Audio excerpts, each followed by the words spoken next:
When a genre tends to go in cycles, the idea of the rap crew arguably had its heyday in the 80s and 90s, when every superstar rapper was equipped with a stable of artists alongside them, while other groups such as Onyx, Cypress Hill, and De La Soul were defined by their united front.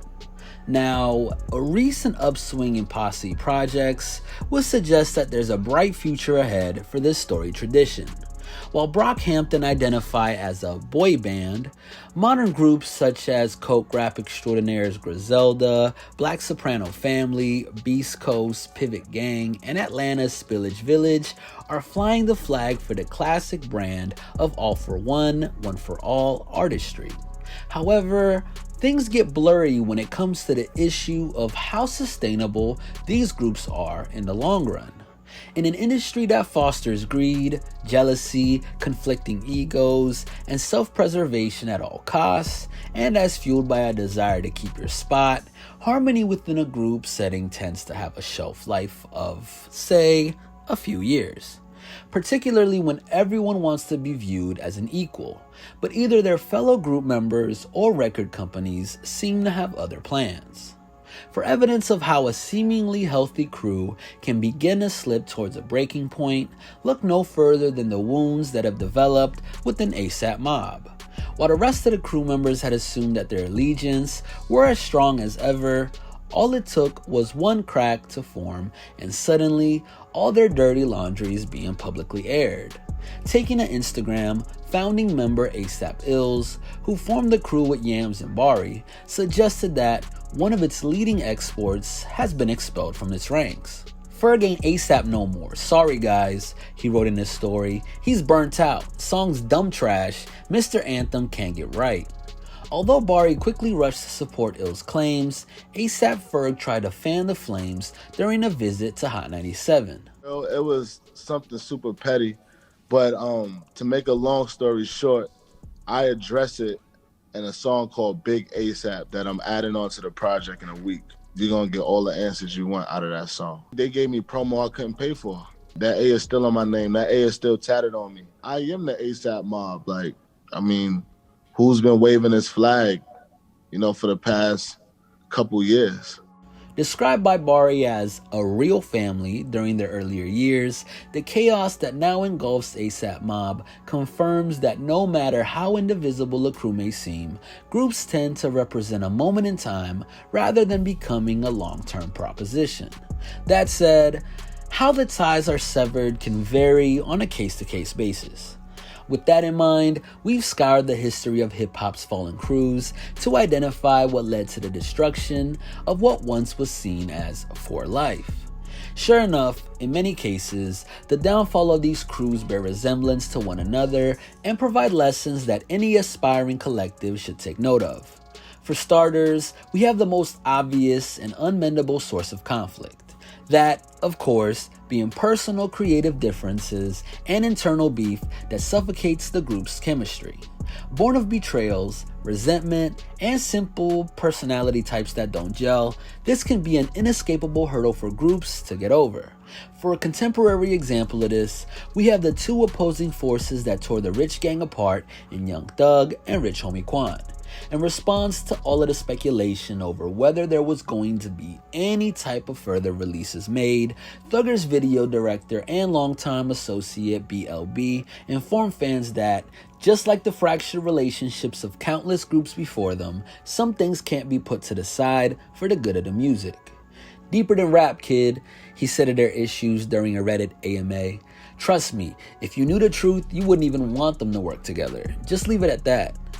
To give some historical content, this is the source of the long-standing beef between Phife Dawg and Q-Tip that meant A Tribe Called Quest didn't enter a study together for 13 years. The regular war of words that's led to Bone Thugs and Harmony's breakup to makeup mentality and every flare-up that we chronicled in our recent G-Unit video.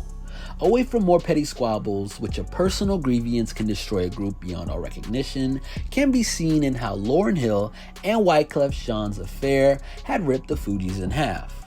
Left incapable of coexisting, the bad blood between the two other members meant that Pras, Wyclef's cousin and visionary behind the group, witnessed them turn down an offer of $90 million to reunite for a 15-month tour.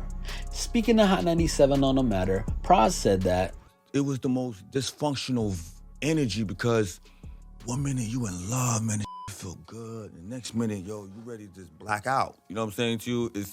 That's not good for you, for your emotional state, man. Left frayed to the point that no dollar sum could form a truce. It may have been for the best that they didn't reunite after all. As since the dawning of hip-hop as a commercial superpower, few things have cost rifts to form in a group like money and ownership. When artists are just starting out, it's easy to pledge that success will never come in between the group. But as we've seen time and time again, things can change in an instant once the checks start to get larger and larger. Throughout hip-hop history, money's power to corrode relationships dates back to the days where Uncle Luke and the other members of the Miami-based Pioneers 2 Live crew were feuding over the rights to the group's name. By the time gangsta rap ruled hip-hop, issues of fair compensation destroyed the world's most dangerous group in N.w.a. when Ice Cube left after being owed over $120,000 in royalties. In the eyes of state property leader Beanie Siegel, it was Dame Dash's eagerness to go on trips with company money and not handle business correctly that spelled the end of Rockefeller Records and their dynasty, in turn sparking a never-ending Cold War between him and Jay-Z. Prone to destroying at least one crew per decade, it was that same almighty dollar that'll lead the Brick Squad crew to their inglorious end in 2013. After Waka Flocka claimed that he'd never do business with Gucci Mane again, Guwap was also the target of accusations from BSM rapper Frenchie as he theorized that Warner Bros gave you the sack for Brick Squad and you blew the money. As painful as these fallouts can be, this actually might be one of the more humane ways that a crew can meet its end, as once the reckless spending or withheld funds come to light, it's pretty much a wrap. But when it comes to our next common cause of death for rap crews, power struggles, the agony can go on for years and years. Recently, the idea of some members trying to assert their dominance over others led to the death of Shoreline Mafia. After they signed to Atlantic, the promising LA-based group have decided to disband after the release of their first and only studio album Mafia Business in July of this year. After former cohort OGZ told Adam 22 that you never imagined that, especially as homies and especially before the fame and the money. And then Phoenix Flexin revealed to No Jumper that I always put the group first, you know what I'm saying? So if not everybody, it's so easy for a group to fall apart. Like if not everybody on the same page and got the same vision and working towards the same thing, it's gonna crumble. However, at least Shoreline Mafia came to the mutual decision to part ways before things got even more volatile. Meanwhile, the Wu-Tang Clan's U-God has continued to see the reality that the Wu brothers are not on the same page, going at each other's throats, missing shows, as the byproduct of years of BS catching up to RZA. Seeing the group's operations as dictatorship, with everything coming from the top down, the declining quality of the Wu's work over the years, and their frosty relationships is a testament to just how much a war over the throne can pollute an iconic crew. Accredited as the demise of Lil Wayne and Birdman's father and son relationship after he wasn't granted his release from the Cash Money contract, and a source of Jim Jones' bitterness over Dipset's collapse, this state of play regularly comes about when one member feels that they've outgrown their surroundings or have emerged as the breakout star. As a result, there's even likelihood that if asked if they should have left sooner when they had the chance, a lot of these artists would jump at the opportunity to rewrite history. Here, we find ourselves at the final and arguably most common cause of a crew disbanding: ambitions as a solo artist. From Willie D leaving the Ghetto Boys to pursue a career of his own after 1992's Uncut Dope, all the way to Lil' Kim eclipsing the remaining members of Junior Mafia by the time that she released Hardcore, there are times where the nature of working as a group can't coexist with an artist's larger plans. Once seen as a gang of misfits that were bravely pushing against the grain, Tyler the Creator's declaration that, although it's no more, those 7 letters are forever, speaks to how a collective can be part of an artist's journey and remain important to it, but won't allow them to push the limits of what they're actually capable of. Birthed from evolution rather than beef, Tyler's comments are near identical to the sentiment that Cordae, now free of the YBN name, expressed as he recently discussed his decision to leave the crew with Elliott Wilson. Downplaying the idea that he was feuding with his former crew members, Cordae said, "Now, Mir and Jay, like, those are always gonna be my brothers. You know what I'm saying? Yes, in real life, like, those Yes, are my sir. brothers. Like, I think the world of them cats. You know what I'm saying? And you know, sometimes as friends, you grow apart and you have like different visions for what you want to do, and that's okay, because it's no love lost. Like, through Cordae and Tyler's conduct, we see the cleanest break that any crew can have. Otherwise, opting to try and juggle solo careers while remaining intertwined can disrupt or dilute a group's appeal.